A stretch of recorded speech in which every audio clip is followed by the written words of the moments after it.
People, episode 3, welcome back, or welcome, depending on where you're at. There's some random kids, so if you hear that, I don't know what they're doing. Just let them stand. Hi, episode 3, my ass is wet, I want to clear that up. It's been raining the past 3 times that I tried to do this, but I'm still out here.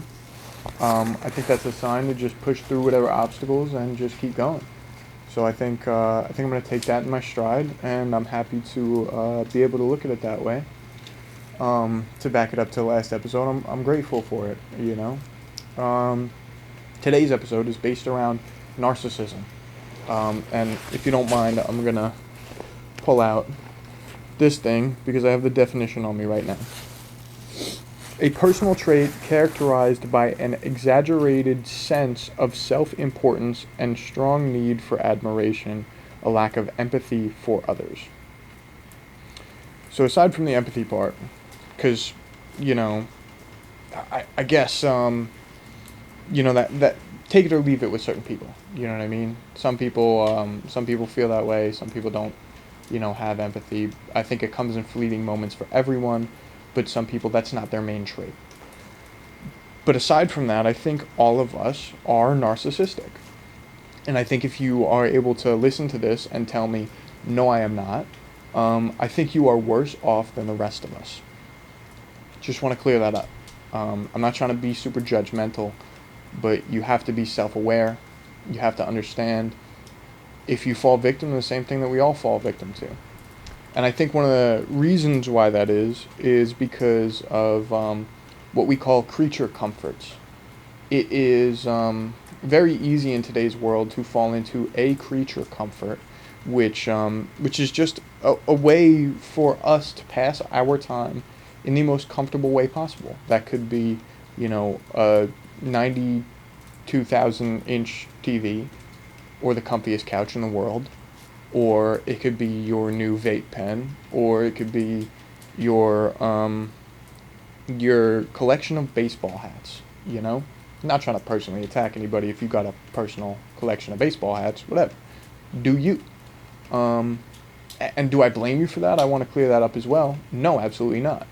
I think in today's society, especially if you're working hard for it, especially that, I think it's very acceptable.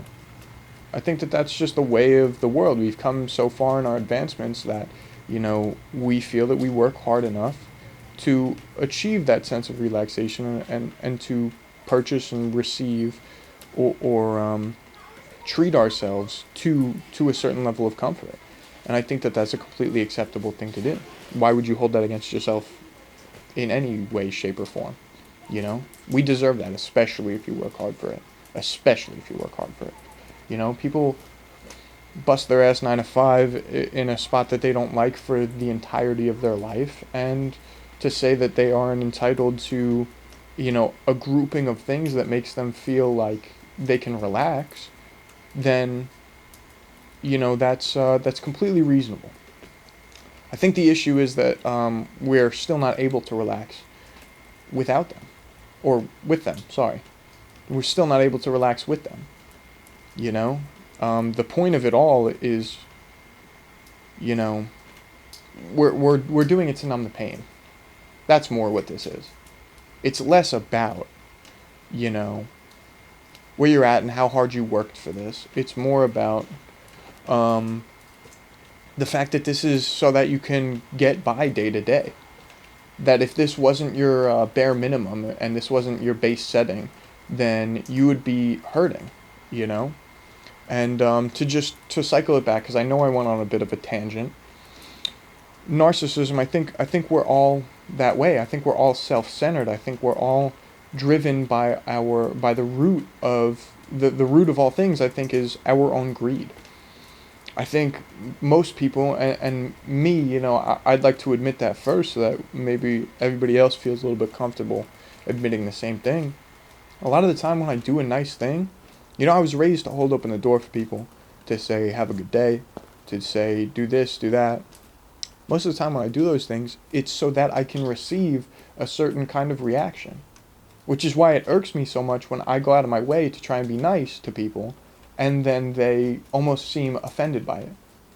But how am I supposed to be mad that you don't live the way that I live? That inherently is, I lost the word, so forget what I said. Don't worry about that. But not everybody lives the same way as you. Not everybody thinks the same way as you. Why are we arguing over that? That's a different question, maybe a different episode. But truthfully, as what I would like to say, a self-proclaimed nice person, I understand that a lot of these things I do for a sense of completion. And I'm looking for other people to make me feel complete because I'm bringing it to them and saying, hey, look what I did for you. And that's, it's not the right way to look at things. I can't be going into these experiences and saying, you know, I'm doing this for you if I'm really doing it for me. But I think the root of all people is to get by. I think, especially in a world where social media and all forms of media, we are so in touch but so isolated at the same time.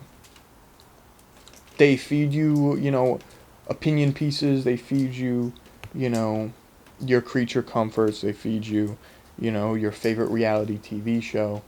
And that's just to make you feel better. That's your focus, is to make you feel better, to get by thing. And, in a sense, that's fine. But I think we all need to just come down from our high horse, We're all sitting up on some hill looking down at other people, doing nice things, and in the back of our head saying, that person probably wouldn't have done it for me, and that's why I'm better than them. And maybe that's a bit much, maybe that's really just something that I have to learn. I don't want to pass the buck on to you, but I think we have to be real with ourselves that everything that we do is based in greed. I mean, in a material world, the one that we're handed, the amount of freedoms that we're handed, the amount of opportunities that we're handed, how could you not focus on yourself and only yourself? So again, I don't blame you, And maybe I didn't say that, but I don't blame you. I don't blame you for being caught up in the same thing that this world thinks that you should be caught up in, But we are all selfish, and we have to admit that. We have to pay attention to that. We have to realize, like, I just got dripped on. We have to realize, as much as I'm doing this for somebody else, do I have ulterior motives? Because that creates the purest of intentions. That creates the purest of people. If you're going into things and, and I'm not saying you need to overly question, we're also in a society where we are so disconnected from everyone, including ourselves, that we are questioning everything. But maybe question yourself that extra step. When you go to do these things, ask yourself, is this for the right motive? Or am I doing this so that I can get from A to B? Am I being kind to you so that you can be kind to me in the future? Or be kind to me in the direct, response? And that goes for so many things, like, people that donate money, they think, that'll create a good karma, and yes, that's the right thing to do. But more people, and I don't have any scientific backing for this, so don't come at me if this is incorrect, but I'd say most people, they go out of their way and do that so that they can be recognized for it. Even me doing this, I'm sitting here hoping to be recognized by you. As much as I'm hoping that I can help myself heal and help you heal, I have to ask myself if my intentions are completely pure. To ask myself if, I'm doing this for the right purpose, or if I'm doing this just to get a sense of recognition, And everybody's got to take ownership for the reality of things, and the reality of things is that a lot of us are self-centered, if not all of us, And we're filled with so many people that, will deny that to the day that they die. And I respect that level of ignorance. And again, I'm not trying to come off judgmental, but, you know, I respect that level of ignorance to be able to forget about your own behavior enough to the point where you are comfortable with where you're at. But I guess, in essence, everything that I'm trying to say right now is strive for more. Ask yourself if you are truly doing right by yourself and by others. If this is truly pure, you know? People expect this change overnight, which is also narcissistic in itself because you're looking around at the world and saying, they need to change so that I can feel better. Isn't that a little bit backwards? No, change comes from inside. If you are involved in a group of people that every time that you are together, you do something illegal, let's say, you know, or just morally wrong. Illegal's a bit much. I got dripped on again. If you do something messed up every single time that you're with a group of people, do you think that you're a part of that group of people? Or do you think that if you were separated from them, then you would be as pure as you were before?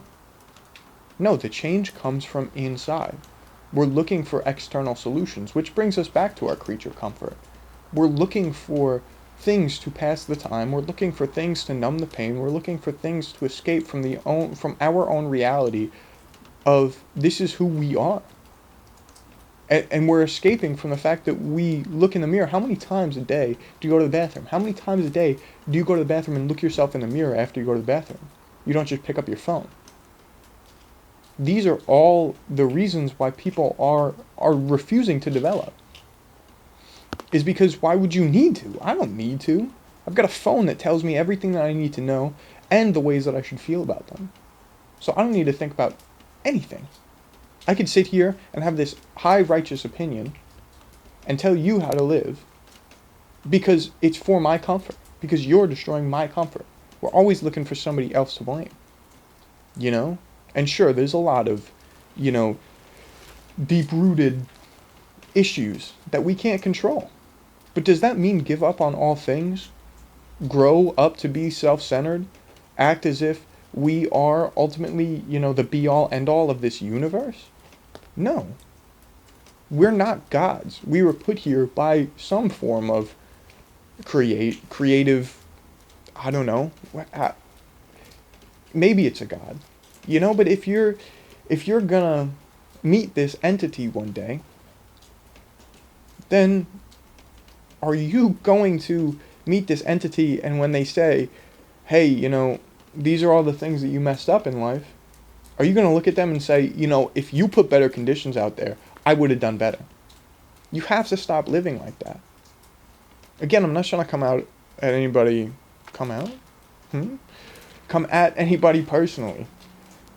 But the truth of the matter is you have to take responsibility on a day-to-day basis. If you can't look yourself in the mirror, if you can't look yourself in the eyes, if you can't, you know, have a conversation with yourself and say, honestly, I think I could have handled that better, you know?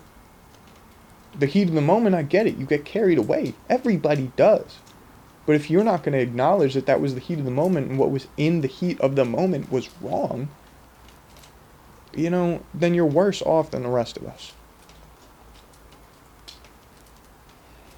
And again, I apologize if this is, you know, if it feels like I'm intending to just make people feel like that they're less than me. Inherently, that's self-centered in itself. I'm coming to you, telling you that you need to live better for my comfort. It's naive if I look past the fact that I'm putting this out there so that I could live a better life. But the fact of the matter is, I need to do the same growing as you. But can we do it together? Can we not, you know, put this age gap, this societal upbringing gap, this, you know, all these gaps within our communication, can we not put these barriers in between us anymore? Can we stop? Can we make it a level playing field? It doesn't matter what you have and what I don't have. If I look at you wrong because of that, then who's in the wrong? If you worked for that, and I'm telling you that that's wrong, who's in the wrong? It's me. I can't come to you and tell you that you're living wrong and then not live right.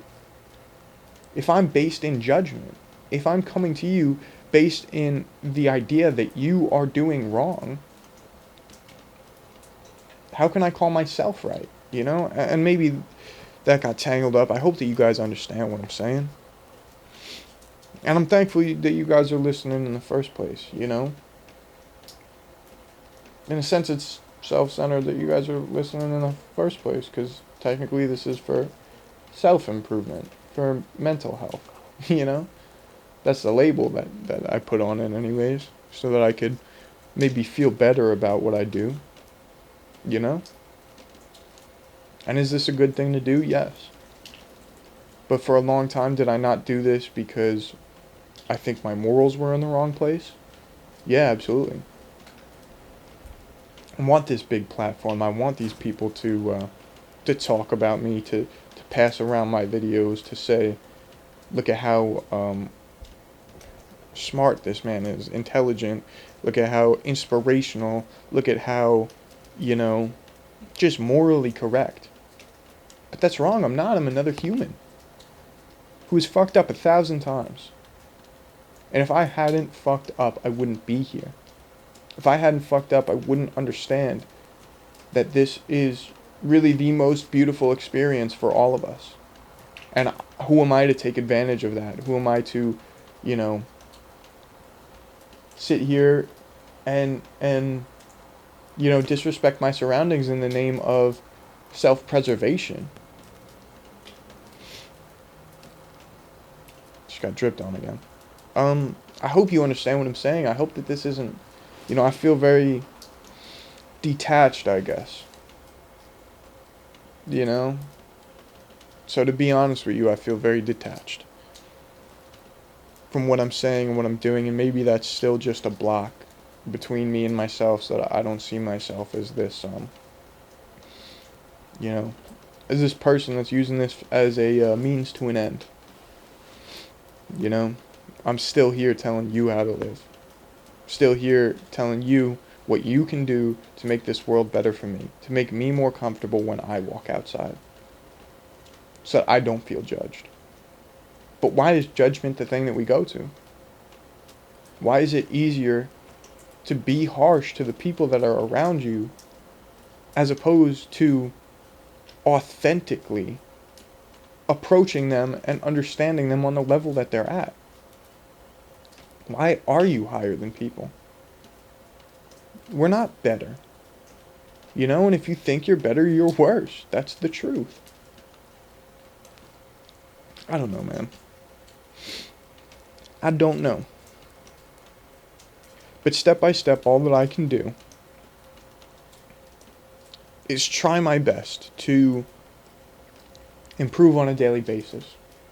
Treat those that I love in an unselfish, kind way. Do it and understand that I'm doing it because this is going to help them get further. Not because when I help them get further, then they will show me this level of appreciation, or they will help me get further. And yeah, that's how society should work. We should all lift each other up, for sure. But we can't live like that in every second. To be concerned about the present is the only way to live. If I'm concerning about making the present okay for you so that the future is okay for me, it's bogus. It's wrong. It's just ultimately that is the wrong way of life. But don't take this in the most drastic way where you can't do anything for yourself anymore. Do these things for yourself. I'm sitting outside, you know, underneath this, what is it? This is a deck above me. Why couldn't I figure that out? I'm sitting underneath this deck because I don't want to get rained on. So should I not have done that so that I could suffer in an effort to make sure that I'm not, you know, chasing comfort? No. Like, you can't be delusional about it, but, you know, but understand when you go out that not everything needs to be about you. Because there's a lot more important things than these materialistic things that we concern ourselves with. There's a lot bigger and a lot better than making sure that we at all times are the most comfortable we can be. And one thing that I could definitely say is, more important than that is that we should be making sure that we are the best that we could be. You know? Again, no shame. If you want to be comfortable at the end of the night, no shame. If you bought a new blanket because you want to be comfy and cozy, no shame. If you bought a new couch because you want to be comfy and cozy again, bad example, no shame. If you bought a new gaming console, you have a vice and you like to smoke cigarettes from time to time. If you're concerned about your health, then you change it. Change comes from within. No shame, no judgment. But I want you to ask yourself, am I doing this all so that I can get by moment to moment? Or am I doing this for the greater good? You want somebody to provide for the greater good, and you don't even know what that is because you've never practiced it in the day-to-day life. We need to look in the mirror and ask ourselves who we see, and that's hard work. I get it. But touching on episode 1, you don't get love without hard work. And that goes for self-love. You're not going to love yourself and the life that you take part in unless you are actively putting in an effort to make yourself to make yourself uncomfortable. Thank you. Because uncomfortability, damn, that's 2 in a row. Uncomfortability is the highest form of growth. That is when we grow. You don't go to the gym and, stop working as soon as you feel an inkling of being sore. If you want to grow, then you keep pushing through that. That the same thing I think, like all those gym dudes are going to appreciate that, yeah. But the same thing goes for, if you're sitting and you're in such a bad mood that you want to cry, if you're not going to cry, if you're going to hold all that in, you're not growing. You're not processing through that. You're not releasing that emotion. That is a scientifically proven way to relieve your stresses. So you're telling me that understanding the situation that I'm in to an extent where I can freely feel the emotion that is attached to it will help me grow? Crazy, right? I'm not sure if this still attaches to the topic, but I just hope you all understand. We can't keep avoiding this growth just so that we can constantly feel comfortable. Comfortability sometimes has to be put to the side if we want to make it where we need to go in life. However, if you just want to get by all means, do that as well. And I still say that with judgment, yeah. So I apologize to whoever is in that, because you play a part in this world. And I'm grateful for that. I'm grateful for the fact that you do what you do in this world. Because if it wasn't you, maybe it would be me. Maybe I would feel the same. I want the best for all of us. And maybe that's selfish as well. Is that I want the best for every single person. I want us to all grow so that we can all look at each other and all have a good enough time to the point where I don't have to be concerned about this judgment. And it's back to me. It's back to me. And it's back to making sure that life is the most comfortable that it could be for me. So I'm sorry if that's selfish. And in fact, actually, I'm not sorry that I'm selfish. And you shouldn't be either. That's the moral of all this, maybe. Is that you don't need to be upset that you are selfish. You need to understand that that is human nature, but you need to understand when that goes too far. You need to understand when there is a part of that that is toxic, and admit to yourself where you can grow, where you can make yourself uncomfortable and move past that way of living, that idea, that belief. Find out where that was ingrained in you and grow from that. Please.